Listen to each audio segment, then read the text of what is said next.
Thank you, Sarah, for the introduction. I'm so happy to be here. I know Marie wishes she could have been here in place of me or as well, but she's off on a research cruise somewhere in the North Atlantic.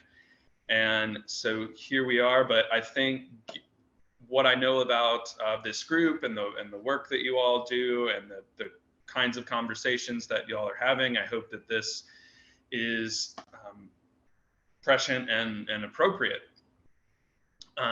Let's jump right in. I'm going to say just a couple things about the presentation itself.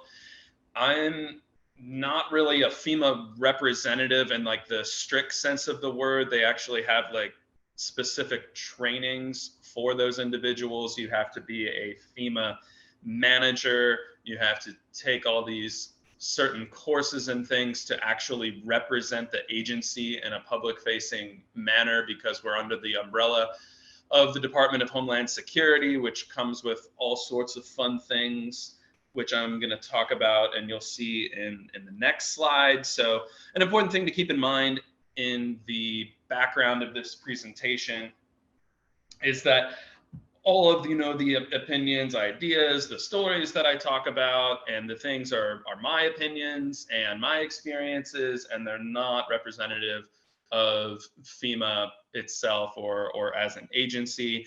And this presentation is going to be about how FEMA, the historic and environmental preservation and planning, sort of operates as viewed by Ryan.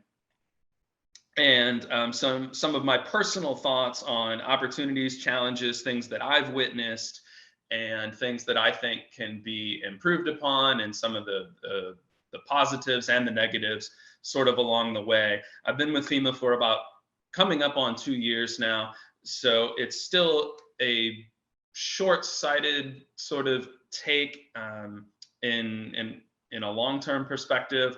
But hopefully I can give everybody some insights into FEMA and the work that we do that revolves around sort of preserving heritage at risk, which is what the group's about.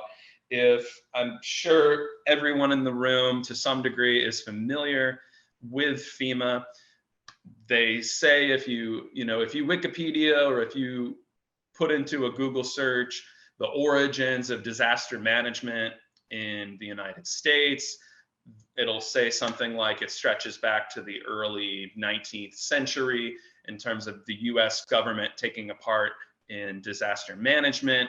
But the formal creation of FEMA, as we know it today by name, was created by Carter in 1979 with 2 executive orders that gave the agency its federal standing and teeth, legislation, and sort of beginning operating procedures that have changed a lot over the years, but are still in place today. It escapes me at this moment. We weren't originally under the Department of Homeland Security. I'm trying to think of the larger umbrella there that we were under. Bonus points if somebody wants to look that one up. But today we're under Homeland Security. And the mission statement and the goal of FEMA has changed over the years, but its motto is now helping people. It's simple: helping people before, during, and after disasters. And I think that does a good job of encapsulating very, very briefly, concisely, what it is that FEMA aims to do. And of course, environmental and historic preservation is going to be a part of that. Typically, we're going to be on the after in that order or in that arrangement. I'll just say Ryan? Yes. Sorry to interrupt. If you want to hit hide on your screen, it's got a Flagler College is sharing your screen. Yeah. Thank you. Yep. Sorry about that. No problem. I want to see it all. Right. All right. So as with other federal agencies, as I'm sure everyone in the room is pretty well aware, we're separated into regions. We have these 10 cities, the 10 red dots that you see on the map there are our central regional offices, our nodes these offices staff permanent FEMA employees. So there's lots of different types of FEMA employees and personnel. We have reservists, sort of like they do in the US military, that are called up for certain disasters, that are sort of part-time workers on the bench that then get called and work nonstop for several months or for however long the disaster warrants. And sort of full-time personnel that work for headquarters in Washington, D.C., and sort of everything in between. At any given time, FEMA has between 20 and 30,000 employees when you're including the reservists. And so, and this is not an exhaustive list of all the offices of FEMA. Of course, it's going to change based on the number of disasters in any given area. And the regions do help out and support each other as needed and send additional personnel to other regions. This is just sort of an organizational structure. You'll notice, for the purposes of this presentation, since I'm going to be talking a little bit more about islands, since that's more of my academic and now government experience, Region 2 in the Northeast is New York, New Jersey, the US Virgin Islands, and Puerto Rico. This is the region that I work for.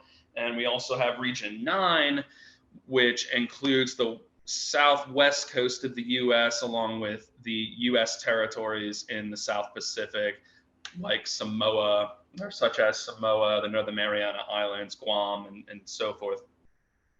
But it was one of the first questions that I asked: why is Region 2 a part of Puerto Rico and the US Virgin Islands, or why are they joined with New York and New Jersey instead of being attached to Region 4 in the Southeast with Florida, just due to geography and proximity? But I imagine, given the large influx, the relationship, the sociocultural relationship with New Yorkers and Puerto Ricans, that there's some sort of historical tie there, and the rest is history, as they say. Nobody's been able to give me a true straight answer, but that certainly must be it. When and why FEMA gets involved when we have some kind of disaster, you may or may not be aware, but we have this ultra important act in 1988, the Stafford Relief Act, which gave the statutory authority for FEMA, specifically our federal response activities, and laid out some of the organization and the structure for how we're going to become involved in a disaster of a large scale. And today that operates typically in terms of when a disaster strikes a U.S. state or U.S. territory, when warranted, the governor of the state, if they quickly or slowly realize that the state management agency cannot handle the scale of the disaster, they will get in contact with the president, and the president will issue a declaration of a disaster, of a national disaster of that scale, and then FEMA will automatically become involved to some degree, or to whatever is warranted. The important thing to keep in the back of the mind, in the back of your mind, is that life and property are always going to, of course, come first when it comes to FEMA work, even though a large majority of this presentation is going to be about historic preservation and heritage and topics like that. FEMA, first and foremost, is going to look at these things and saving people, personal property, and debris clearing and other things. We'll talk about that more later, before the environmental, historic preservation comes in. We're going to talk about 3 primary funding channels in FEMA, which are individual assistance. These are the things you think of in helping out folks who've been hardest hit, for example, by a hurricane. Here with Hurricane Ian, individual assistance are those folks from FEMA who are actually going to go door to door. They're going to help provide people with FEMA trailers and housing and things of that nature when warranted and when they satisfy the requirements. Public assistance is where a majority of environmental and historic preservation for FEMA lives. So public assistance is all of those small or local governments or municipalities that are applying for FEMA funding to repair their facilities back to the way they were prior to the event, prior to the disaster. The Hazard Mitigation Grants Program is also interwoven with environmental and historic preservation with FEMA, except their funding is from a separate pool, and it actually includes funding from the disaster. It can come from a pool of disasters. So for example, in Puerto Rico, we also have, in addition to Hurricane Maria that I've been working, we had the recent Hurricane Fiona that just hit last year. There's been a number of earthquakes. And so a pool of money that has been allocated to all of those disasters can then be redistributed to all of the various disasters. So money from Hurricane Ian, or pardon me, from Hurricane Maria, for example, could actually go to one of the earthquakes if there are leftover funds available, and that would be administered through the Mitigation Grants Program. So don't worry about this chart. No one understands it. I don't understand it. I'm sure the administrator of FEMA may or may not understand it. This is just to give you a glimpse into the bureaucratic sort of structure of FEMA. This is one of 5 such pages of the different branches or sectors. And the little red circle at the bottom left is environmental and historic preservation. So even though we're a key component, this is just to put some scale on it in terms of the overall work that FEMA does and how sort of EHP fits in. And this changes, of course, all the time, but we're currently living under the Federal Insurance and Mitigation Administration, or FEMA. Okay, so we're going to talk about the environmental and historic preservation things specifically. And before I get into the meat and potatoes of the historic things, we can go through very, very quickly some of the environmental laws, executive orders. So what the work that we're actually doing as specialists, as preservationists for FEMA. So our primary duty is ensuring that we're in compliance with federal environmental and historic preservation laws and executive orders. And this work is typically, but not always, divvied up between the environmental line and the historic line.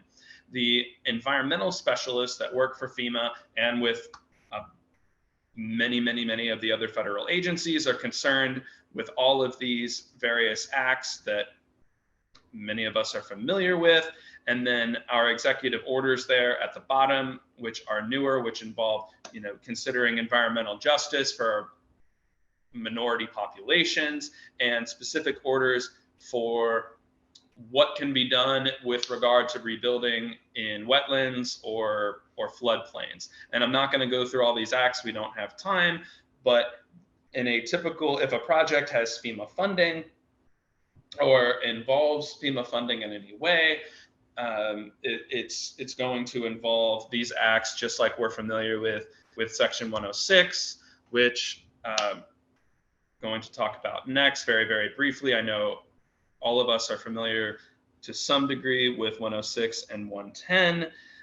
Our division within FEMA, and 110, if you're less familiar, is specific to federal agencies and the heads of federal agencies specifically, in terms of having to follow other federal laws. So a large portion of our job, we like to joke that, a lot of these agencies, and FEMA is one of them, our jobs is to ensure that our agency doesn't get sued by breaking a federal environmental or historic law while they're doling out FEMA money to rebuild infrastructure or whatever the case might be.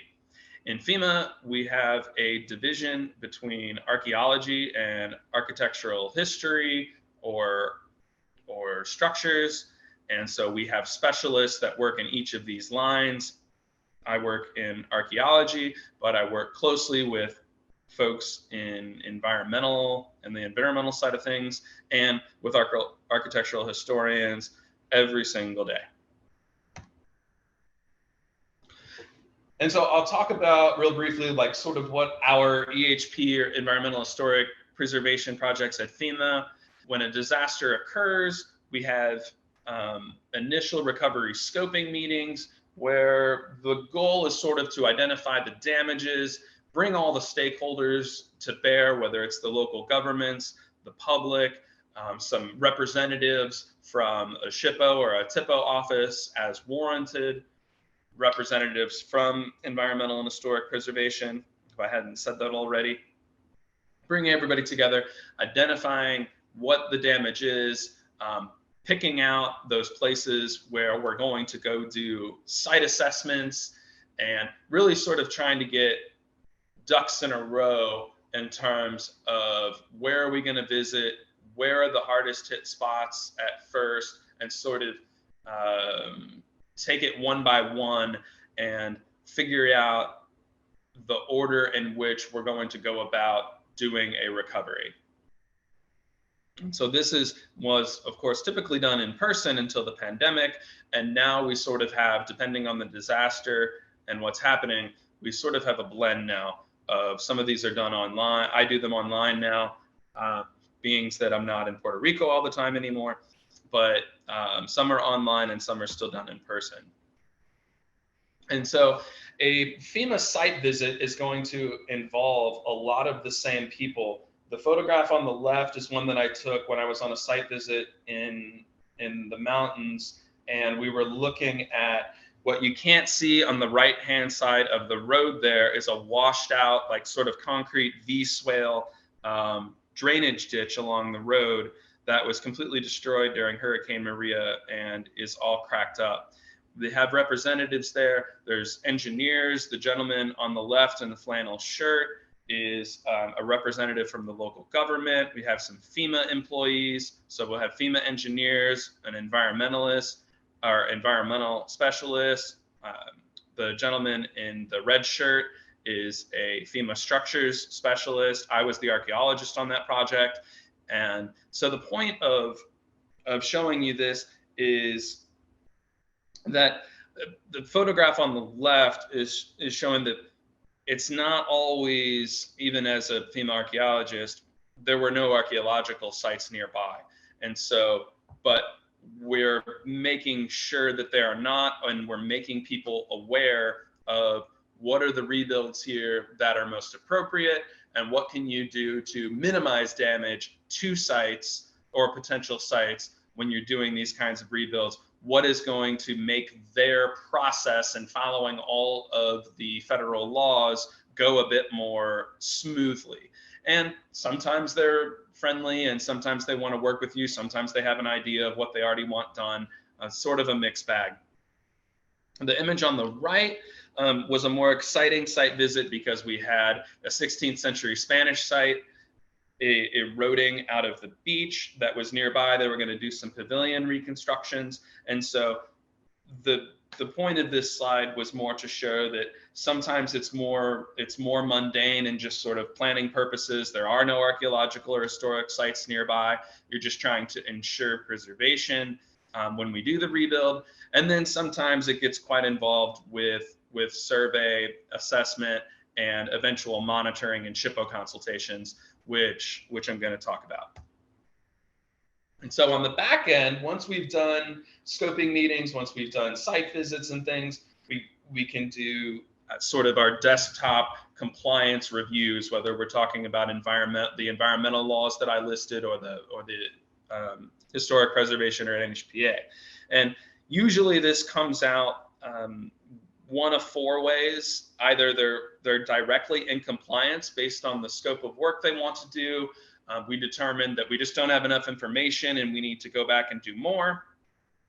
Oftentimes, we have to do a consultation with the SHPO or TIPO, not the TIPO in the case of Puerto Rico, because there are no federally recognized tribes. And sometimes the consultation, there's different specific adverse effects that may or may not come into play, whether the property or there are properties eligible for the National Register, and whether we might require site monitoring for the rebuild. Sometimes FEMA itself does the monitoring and has archaeological staff, and sometimes, more often, they'll subcontract out to a local CRM firm.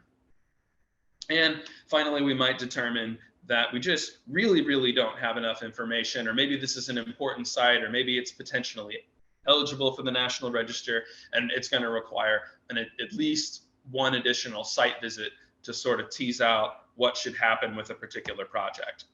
I'm going to go through here quickly with, I know we don't have a whole heck of a lot of time. I'm going to go through quickly with a few case studies of projects that I've worked on that I thought were important and just cool. And they actually depict a few of the challenges and opportunities of working in the island setting, sort of the theme that I wanted to thread throughout the presentation.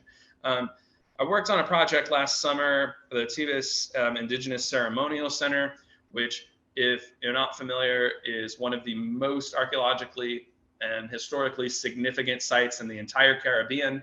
It was a large site of Taino occupancy and actually had some pre-Columbian cultures stretching back a few hundred years prior to the arrival of the Spaniards in the New World. We had to do a consultation. I had to write a consultation letter with the PR SHPO office for this project because Hurricane Maria wiped out a lot of the bate stones, the stones that line the plazas and the ceremonial centers or might represent stones that surround ball courts in Taino villages. And so that image there on the left shows displaced stones. The image on the right shows a bohio hut, which is a reconstruction. Well, in this case, it's a reconstruction of what a Taino hut may have looked like during the 16th century occupation. And so what we had to do with this consultation is ensure that we had an archaeologist present and that everything was monitored when they were relocating stones. This is just one sample. There were multiple ball courts and multiple plaza centers that had stones that misaligned. This is just one image that where they had to physically roll the stones back into place. It was very funny. We were making jokes about how they moved the stones on Easter Island and rocked them back and forth, but that's what it looked like. Another thing that's interesting and I think important is actually we're not allowed with FEMA funds. We can only repair things that were damaged by the disaster or by the event. But how this is an advantage for cultural and historical resources is, of course, you're putting things back the way they were, but you're getting these indirect repairs that are also very, very important. Well, both direct and indirect. I'll explain what I mean. So, for example, they have this old PVC irrigation piping. And so what FEMA can do in these cases is not only repair this irrigation piping, they can apply for additional funds to improve this. So for multiple reasons. Number one, it was cheap. It was poor infrastructure to begin with. It didn't drain properly. It broke easily. So they can apply for funds to actually improve this, get a better irrigation system.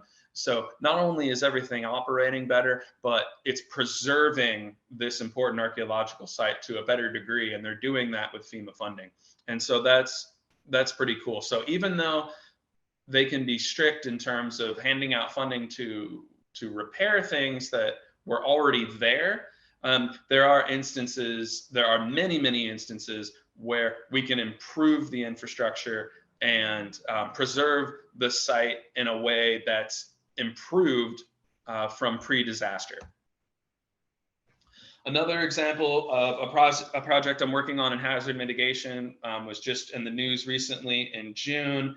FEMA, the department, the SHPO office, and the Department of Natural Environmental Resources are constructing a joint natural and artificial reef along the north coast of San Juan City. And this has been an incredible collaboration.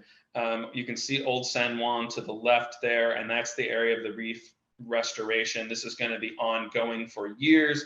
A collaboration. There are some shipwrecks in that area. Of course, there's a host of environmental laws, all of the Coastal and Endangered Species Act. There's sea turtles that live in the area.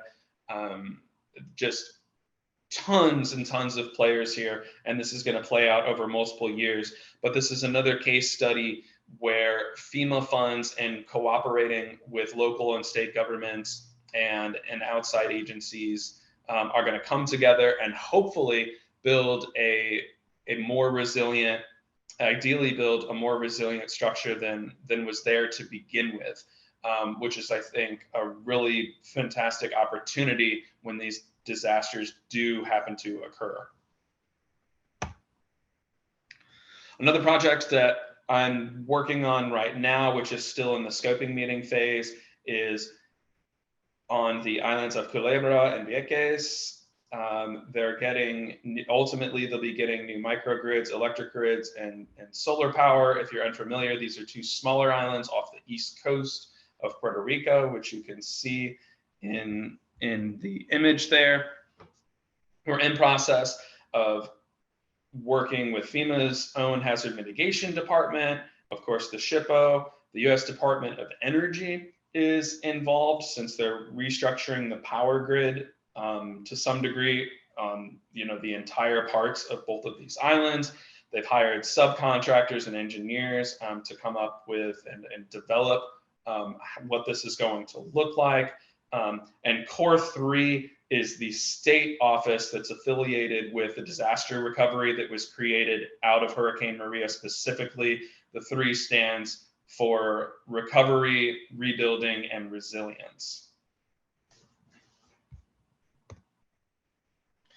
So to sort of begin a summary and talk about sort of these island environmental challenges, and I'm talking, I mean, these can be applied to other islands. I'm talking specifically here because FEMA only deals with US territories, being a US federal government agency, but of course, these could be extended elsewhere.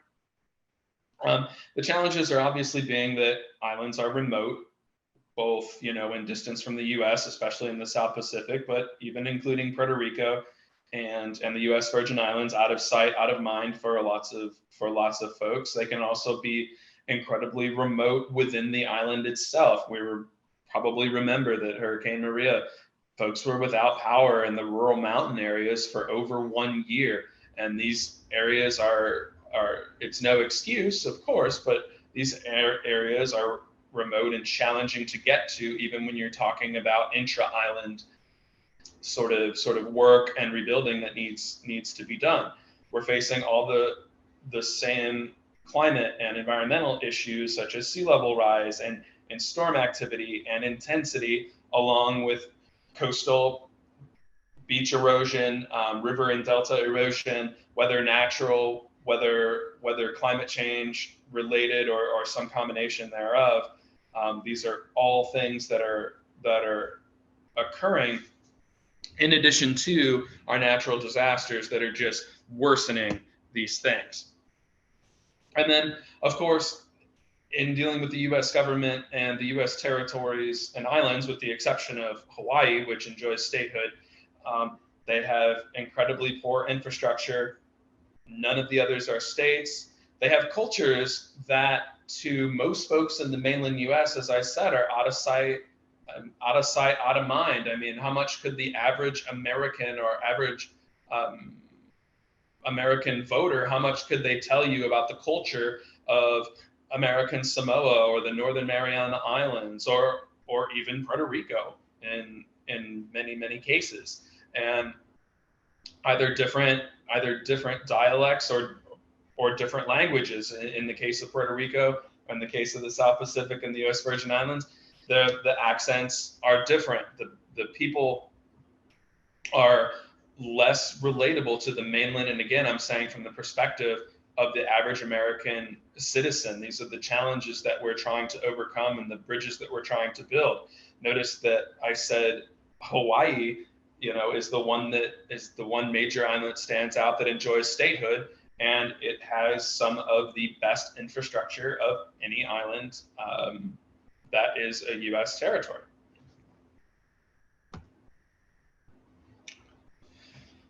Just some recent examples of watching this play out and things. Super Typhoon Mawar just hit Guam, as a Cat 4, Cat 5 storm and created incredible devastation. FEMA and other federal government agencies are already there working, but out of sight, out of mind. So these are the challenges for the U.S. government in convincing people that these places and these peoples are part of the United States, and they're important and they are worth preserving and they're worth improving in the wake of things that occur like this. Guam's an especially difficult case, though, because they face a storm like this on average once every 5 years. And so, again, it's a difficult conversation to have. More locally, another thing that we're mostly everyone, I would think, is aware of. We had that large sargassum mat, the largest one that had ever been floating around in the Sargasso Sea, Caribbean, and Gulf of Mexico in recorded history. And we had to declare a state of emergency on St. Croix. There's a large, we know the effects of the sargassum. It's stinky. It goes up on the beaches. It pollutes the land. The tourists certainly don't like it. The locals don't like it either. But there's also sort of direct and indirect things that occur. Also, there's a desalination plant on St. Croix because there's no fresh water on any of the U.S. Virgin Islands. There's no rivers. And so when the sargassum came in, it clogged the desalination plants. And so fresh water became limited on the island. And so FEMA was called in to help with this, along with other agencies in distributing fresh water and other resources. And so these are just some of the issues that we're dealing with abroad and locally that are in these island settings that are out in sight, out of mind for a lot of inland folks in the mainland U.S. So I touched on a lot of these. What I think throughout the presentation are opportunities for the islands and the peoples that we can improve upon existing infrastructure and create new infrastructure and partnerships. Having the largest disaster in the recent history of the Caribbean and Hurricane Maria on U.S. territory and Puerto Rico has created all of these new organizations, new agencies, and improved infrastructure, and it's continuing to occur.